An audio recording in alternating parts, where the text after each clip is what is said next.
Previously, Haruto has been confined indoors since he was young due to relentless bullying. Sadly, he loses his life while engrossed in his phone. But a kind goddess intervenes and grants him the gift of reincarnation in a different world as a powerful noble with incredible abilities. However, there's a limitation: he can only use barrier magic. Despite his immense power, others underestimate him, leading to his unfair exile. He is banished to a mystical forest where he forms a strong bond with a loyal companion named Flay, a Finra. Eventually, a family member named Gold discovers Haruto and takes him in, raising him as a noble. However, all Haruto desires is a life of leisure, using his extraordinary abilities to enjoy a relaxed existence. In his room, Haruto ponders why his father seems preoccupied lately. Although mildly curious, he appreciates the break from sword lessons. Suddenly, he hears commotion as the household members rush to gather bandages and antiseptics. Perplexed, Haruto uses his barrier magic to observe the estate. To his dismay, he witnesses his father's soldiers wounded and in pain, while maids work hard to heal them. Determined to uncover the truth, Haruto approaches his father, who looks crestfallen sitting on crates. With trepidation, he asks about what happened. Gold, burdened with guilt, confesses to hiding recent thefts in their province. When they learned of the criminals' hideout, they planned to confront them but were ambushed. Despite careful preparation, they suffered a humiliating defeat. Gold acknowledges the distressing sight for someone as young as Haruto and offers him the choice to distance himself from this harsh reality. Filled with silent anger, Haruto clenches his fist and retreats without saying a word. Flay, sensing his aura, stops commenting on the soldier's weakness and follows him. Along the way, Haruto uses his restorative powers to heal the wounded soldiers, transforming their pain into joyful relief. His father watches in astonishment. Exhausted, Haruto falls into a deep sleep while Flay stands guard outside his room. When Haruto wakes up, he asks Flay if she had been standing there the whole time, but she remains silent. Reminded of his earlier order for her to be quiet, he apologizes for losing his temper and revokes the command. Flay also apologizes for any offense caused. Strengthened by their unbreakable bond, they climb to the top of the castle, where Haruto surveys the area for clues about the attackers who targeted his father. After a brief search, he discovers their stronghold in an abandoned fortress. He notices that some of the assailants resemble ordinary soldiers, suggesting a spy in their midst. Determined to eliminate them all, Haruto sets off with Flay, soaring through the night sky. Unbeknownst to them, Haruto's younger sister observes from her room window. At the fort, the victorious men celebrate their triumph, while the leaders gather to discuss their satisfaction in seeing Gold flustered during the attack. They enjoy their success and eagerly await the moment when they can return home after completing their ultimate goal. Suddenly, Haruto interrupts their celebration, having overheard their conversation. He uses his barrier magic to immobilize them and pushes back one person who challenges him. Coldly, he demands honest answers, warning of serious consequences for lying. A brief interrogation reveals that the infiltrators are soldiers from a neighboring empire disguised as thieves. Their intention was to cause chaos in the kingdom. Flay points out the absence of border troops, and the enemy admits there is an unknown accomplice, but they have limited knowledge beyond that.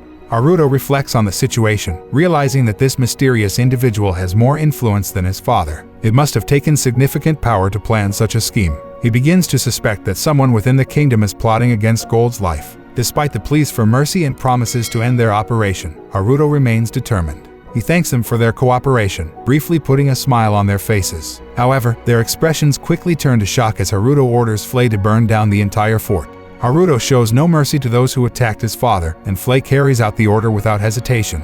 They leave the fort in flames, accompanied by the anguished cries of the enemy. Although unfamiliar with the political complexities and conflicts between nations, Haruto refuses to show leniency to their adversaries. His immediate plan is to send an anonymous letter to his father, detailing what happened. Gold receives the letter as expected, and his men confirm that the thieves have been eliminated from the fort. The exact number of escapees is unknown, but the captured bandits verify the destruction of the fort. Gold questions how such a breach could occur at the border and orders a thorough investigation. Recalling his encounter with the border division, he suspects that these were not ordinary thieves but agents of the empire. His previous concerns seem to be coming true. Meanwhile, Char, who has been with her father all along, becomes curious about who dealt with the enemy forces. Based on their efficiency, lack of mercy, and control over fire, she deduces that Flay must be responsible. Gold acknowledges Flay's strength surpasses his own and explains that she often ventures into the province to establish dominance over the monsters there. It is possible that she attacked the fort during one of her expeditions. This revelation sparks Char's curiosity, and she quickly leaves her father's office to find out the identity of her older brother. The girl approaches Flay and inquires if there are two Harutos. Flay is taken aback by her statement and wonders if the girl might have hit her head. Confessing what she witnessed the previous night, the girl describes seeing someone who resembled Haruto flying, despite knowing he shouldn't possess enough mana for such a feat.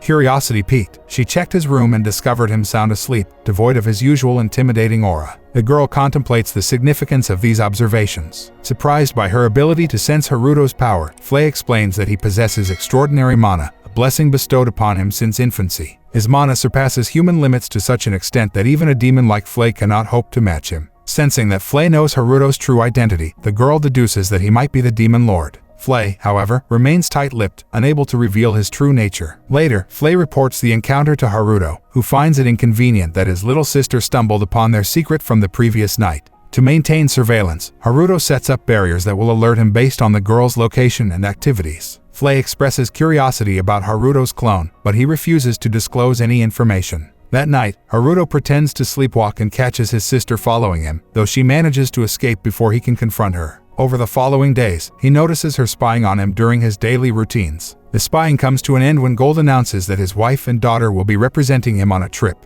Given the current circumstances, Haruto's attention is required at the border. Haruto suggests that Flay accompany him, but his mother reveals that she hasn't seen Flay and assumed Haruto had sent her on an errand. Haruto recalls instructing Flay to intimidate the monsters in the area to prevent attacks on towns and villages. He glances at his sister, who stares at him with a glare that slightly hurts his feelings. Eventually, his mother and sister depart for their trip. However, one evening, Haruto is awoken from his nap by the alarm he placed on his sister. He checks and discovers that their carriage is under attack by Imperial soldiers. His mother attempts to flee, but the soldiers unleash spells. Haruto's mother, a capable magic user, manages to block most of the attacks, but one slips through and injures her leg. Utilizing his surveillance barrier, Haruto guides his sister to safety. She relays the information to her mother, who realizes someone is aiding them. They leap off a cliff, and the mother employs her magic to soften their landing. Seeking refuge in a cave adorned with luminous moss, the mother departs to locate the person who provided guidance, referring to them as a hero of justice who punishes evildoers. As she exits the cave, she realizes the entrance has been concealed by illusory magic. The mother marvels at the advanced nature of the magic but is interrupted when the soldiers discover her. Realizing her importance, she turns the knife on herself, only for it to shatter just as she is about to end her life, but Haruto breaks the knife and swiftly flies to where his mother is. He unleashes a powerful barrier attack, driving the soldiers away. Returning to the safety of the cave with his unconscious mother, he reassures Char that they are safe, trying to hide his true identity. However, his sister easily recognizes him by his energy. Summoning her courage, she addresses him as brother for the first time. Perplexed by her question about being a hero of justice, Haruto decides to play along, just as he did with Flay when she called him the Demon King. Char is delighted to learn that he uses his powers to fight against wrongdoers, just like their mother had described. Haruto continues to agree with her, and as she approaches him, she admits that she misjudged him all this time. Haruto pleads with her to keep his true identity a secret, as it must remain unknown to everyone, including their parents. Understanding the seriousness of the situation, Char agrees, realizing that she will have to lie to their mother and father. This realization leaves Haruto with a slight sense of guilt. Focusing on the immediate issue, he instructs his sister to stay inside while he deals with the attackers outside. After resolving the situation, Haruto quickly returns to the castle. He later sits with his father, receiving news that his mother and sister have escaped the attackers and are now safe under Flay's protection. The reports mention that a few bodyguards were injured but miraculously healed. Gold expresses his gratitude and desire to thank the person who saved them, but he also understands their wish to remain anonymous. Seeking Haruto's opinion, he believes that this person will continue supporting them as long as they follow the right path. Gold reveals that Char referred to this mysterious savior as the hero of justice. They eagerly await the day when they can meet this person face to face. Haruto remarks that even if more Imperial soldiers pretend to be thieves and attack, the hero will come to their aid. Gold is surprised by this comment, as it suggests knowledge not publicly known. Haruto manages to explain it as speculation, but it piques Gold's curiosity about other aspects of the recent attack, indicating that these new soldiers infiltrated before the borders were tightened. Gold suspects that the cunning vixen may be involved. Haruto takes note of the name. Their conversation is interrupted by Char bursting in, announcing their safe arrival with joy. Gold rushes to embrace them, relieved to see them unharmed.